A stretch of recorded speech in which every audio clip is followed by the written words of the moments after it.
한국토지주택공사 LH 직원들의 땅 투기 사태로 온 국민이 입법 필요성을 다시 한번 절감했죠. 2013년 첫 번째 법안이 발의되고 8년 동안이나 표류했으니까 늦어도 한참 늦은 이해충돌방지법이 어젯밤 드디어 국회를 통과했습니다. 이에 따라 국회의원을 비롯한 모든 공직자들은 앞으로 직무상 얻은 정보를 이용해서 개인의 이익을 추구하다가 적발될 경우 최고 징역 7년 또는 7천만 원 이하 벌금형에 처해집니다. 불가피하게 직무와 관련된 거래를 해야 할 때는 반드시 사전에 이해관계를 신고하거나 해당 업무를 회피해야 합니다. 네, 190만여 명에게 적용이 될 이 법에 대해서 하지만 앞으로 처벌 규정 등을 더 촘촘하게 해야 한다는 지적도 있고요. 이 LH 사태가 나고 투기를 막겠다면서 나온 관련 법안이 19개인데 이 가운데 유일하게 통과가 된 법안이기도 합니다. 성문규 기자입니다.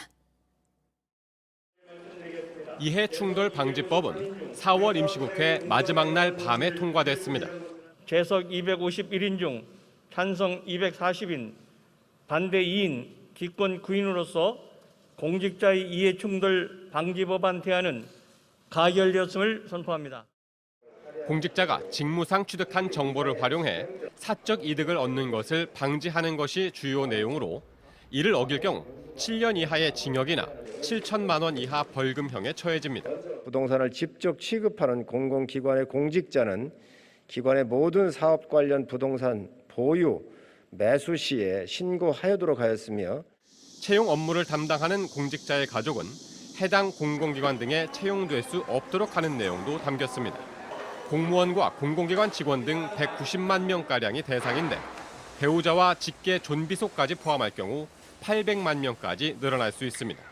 특히 국회의원은 이해충돌 발생 우려가 있다고 판단되면 소속된 상임위원장에게 회피 신청을 해야 합니다. 이해충돌 방지법은 부정청탁 금지 법안과 함께 2013년 처음 발의됐습니다. 하지만 공직자 직무 수행 범위가 모호하다는 이유 등으로 빠지고 부정청탁 금지 부분만 김영란법이라는 이름으로 2015년 본회의를 통과했습니다. 그러다 최근 LH 사태로 국민적 분노가 커지면서 떠밀리듯 국회 문턱을 넘었지만 여전히 법안 자체가 불완전하다는 평가입니다.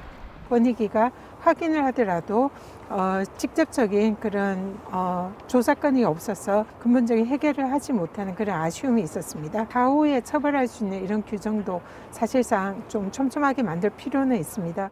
한편 임신 중인 근로자도 출산 전부터 육아휴직을 사용할 수 있도록 하는 남녀 고용 평등과 일자리 양립 지원에 관한 법률 개정안도 어제 본회의를 통과했습니다. JTBC 성문규입니다.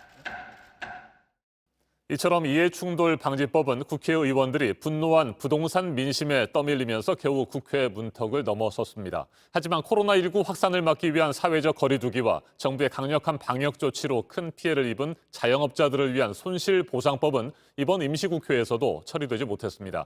4월 7일 재보궐선거 직전까지만 하더라도 여야 모두 자신들의 법안이 원조라며 손실보상법 처리를 앞다퉈 공약했지만 선거가 끝나자 서로 상대방 탓을 하면서 시간만 끌고 있습니다. 전다빈 기자가 보도합니다.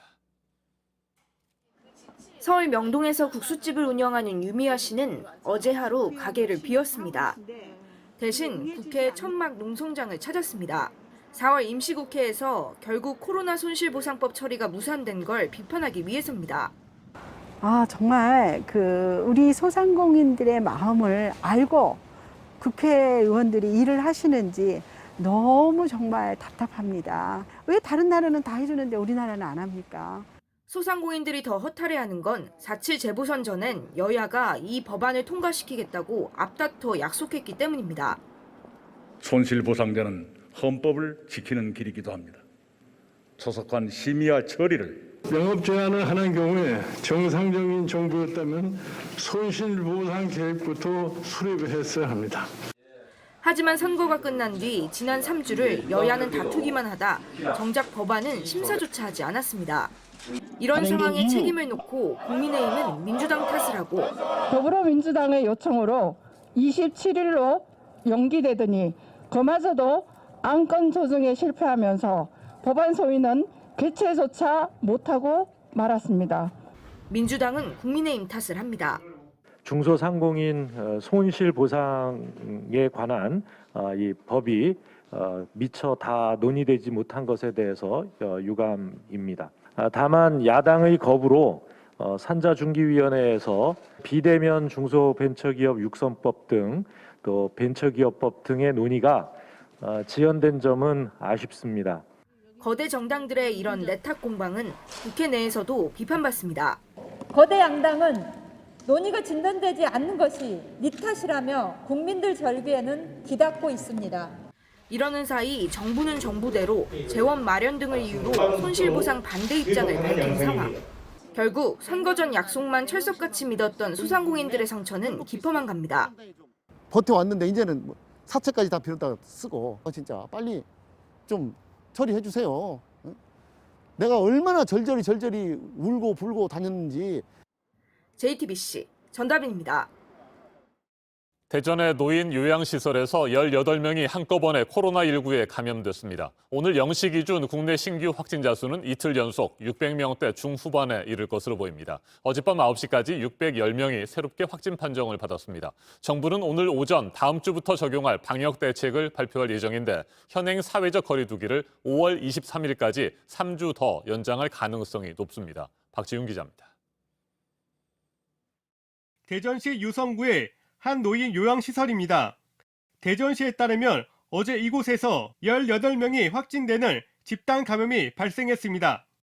80대 8명과 90대 7명 등 모두 고령층입니다.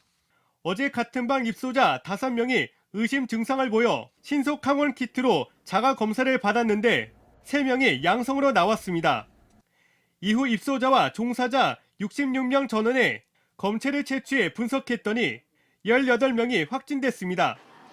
자가 검사로 양성 판정을 받은 한 명은 확진자와 접촉했던 부인과 지난 18일 면회를 했던 곳으로 드러났습니다. 방역당국은 확진자들을 병원으로 이송하고 나머지 입소자와 종사자는 시설에 격리할 예정입니다. 어젯밤 9시 기준 신규 확진자는 610명으로 오늘 발표될 신규 확진자 수는 600명대 중후반으로 예상됩니다. 3주 전 580명에 달했던 하루 평균 지역 발생 확진자 수는 지난주 약 660명으로 증가했습니다. 감염 경로가 확인되지 않는 경우도 30%에 육박합니다. 이에 따라 정부는 수도권 2단계, 비수도권 1.5단계의 현행 사회적 거리 두기를 다음 달 23일까지 한 번 더 연장할 걸로 예상됩니다. 방역당국은 오늘 거리 두기 조정안과 함께 어린이날과 부처님 오신 날 등 각종 행사가 많은 5월의 특별 방역 대책도 내놓을 예정입니다. JTBC 박지윤입니다. 도쿄올림픽을 석 달도 채 남겨두지 않은 일본의 코로나19 상황은 우리보다 훨씬 더 심각합니다. 어제도 오후 7시 50분까지 5,900여 명이 새롭게 감염되는 등 하루 확진자 수가 이틀 연속 6,000명에 육박했습니다. 도쿄올림픽 조직위원장은 관중을 한 명도 들이지 않고 올림픽을 치르는 방안까지 처음으로 언급했습니다. 윤서령 도쿄특파원입니다. 도쿄올림픽 조직위원장이 공식 석상에서 무관중 개최를 언급한 건 그만큼 일본의 코로나19 상황이 위험한 수준이라는 걸 의미합니다. 現に緊急事態宣言の下でこうした状況が起きている以上、ギリギリの判断として無観客という覚悟は持っておりますが 도쿄에선 3개월 만에 신규 확진자 수가 1,000명을 넘었습니다. 변이 바이러스가 퍼지면서 코로나 환자가 급속도로 증가하고 있는 겁니다. 문제는 올림픽이 열리는 7월이 되어도 상황이 나아지리라는 보장이 없다는 점입니다. 의료진 확보도 문제입니다. 올림픽 기간 중엔 최소 10,000명의 의료진이 필요합니다. 지금도 의료진이 부족한데 추가 인력 확보는 무리라는 목소리가 나옵니다. 코로나 자문위원장은 한 발 더 나아가 올림픽 개최 여부 자체를 논의해야 한다고 경고했습니다. オリパラに関わる議論をしっかりとやるべき時期に私は来たと思います。 하지만 누가 고양이 목에 방울을 달지가 문제입니다. 일본 정부와 도쿄, IOC 측은 서로 책임 떠넘기기에 급급한 모습입니다. 무관중으로 올림픽을 치를 경우 약 1조 원에 달하는 티켓 수입을 포기해야 합니다. 한 의료 전문가는 전쟁 중에 무모한 작전을 강행해 많은 희생자를 낳은 일본군을 보는 것 같다고 지적했습니다. 도쿄에서 JTBC 윤서령입니다. 인도의 코로나19 상황도 최악으로 치닫고 있죠. 하루 감염자가 40만 명 가까이 늘어나는 등 확산세가 좀처럼 진정되지 않고 있습니다. 누적 감염자 수도 1,800만 명을 넘어섰습니다. 이에 따라 미국 정부는 인도 현지에 머물고 있는 자국민들에게 인도를 떠나라고 권유하고 나섰습니다. 한편 코로나19 상황에서도 미국 경제는 올해 1분기 6% 넘게 성장했습니다. 조 바이든 대통령은 취임 이후 첫 번째 의회 연설에서 우리 돈으로 치면 4,500조 원이 넘는 초대형 부양책을 제시했습니다. 워싱턴을 연결합니다. 임종주 특파원, 인도의 상황이 정말 심상치 않습니다. 하루 신규 확진자 수가 40만 명에 육박하고 있어요. 네, 미국 존스 홉킨스대 집계를 보면 28일 하루 인도 확진자는 37만 9천여 명으로 나타났습니다. 하루 사이 2만 명가량 더 늘어나며 40만 명 선을 위협하고 있습니다. 지난 21일 30만 명을 넘은 이후 여드레째 수그러들지 않고 있습니다. 누적 확진자는 1,830만 명, 누적 사망자는 20만 명에 이릅니다. 자, 그래서 미국 정부는 자국민들에게 사실상 인도 철수를 권고했죠. 네, 그렇습니다. 미 국무부는 인도에 대해 여행 금지 경보를 내린 데 이어 인도를 떠나려는 미국인은 이용 가능한 민간 교통편을 이용해야 한다고 공지했습니다. 또 현지 공무원 가족에 대한 자진 출국도 승인했습니다. 대사관과 영사관 직원들의 철수도 검토하고 있습니다. 네, 인도의 상황과는 정반대로 미국은 여러 가지 면에서 회복세가 뚜렷한 것 같습니다. 지난 1분기 경제 성장률이 6.4%로 집계됐죠. 네, 백신 접종 가속화와 대규모 경기 부양책이 맞물려 나타난 효과로 분석됩니다.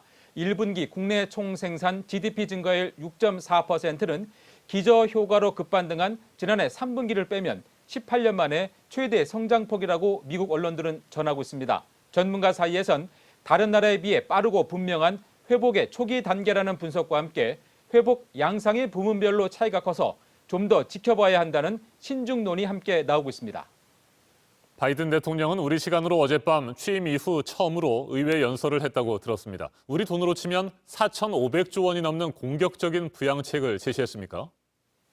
네, 바이든 대통령은 취임 100일을 하루 앞두고 진행한 상하원 첫 합동 연설에서 미국이 새롭게 비상하고 있다며 4조 달러, 우리 돈 4,500조 원이 넘는 대규모 투자 계획을 발표하고 의회에 예산안 처리를 촉구했습니다. 일자리 계획 2조 2,500억 달러, 저소득층과 중산층 지원 계획 1조 8천억 달러 등입니다. 바이든 대통령의 연설 내용 잠시 들어보겠습니다.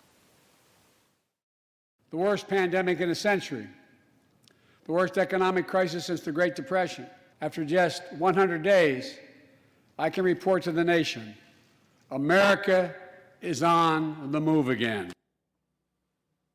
자, 그런데 우리가 크게 걱정할 것은 아니지만 공격적인 부양책의 문제는 과연 재원을 어떻게 마련할 것인가 하는 점 아니겠습니까? 부자 증세 카드를 꺼내 들었군요. 네, 바이든 대통령은 미국 기업과 1%의 부자들이 공정한 몫을 내야 할 때라며 부자 증세를 도입하겠다는 계획을 내놨습니다.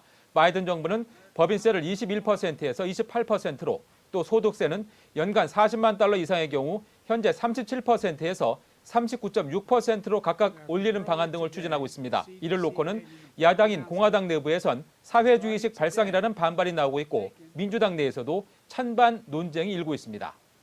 네, 북한 문제와 관련해서는 바이든 대통령이 어떤 입장을 내놓을지도 관심이었습니다. 억지력 유지와 함께 외교적 해결도 강조했죠. 네, 바이든 대통령은 이란과 북한 핵이 미국과 세계 안보에 심각한 위협이라고 규정하고 동맹과 긴밀히 협력해 대처하겠다고 말했습니다. 이 대목도 직접 들어보겠습니다.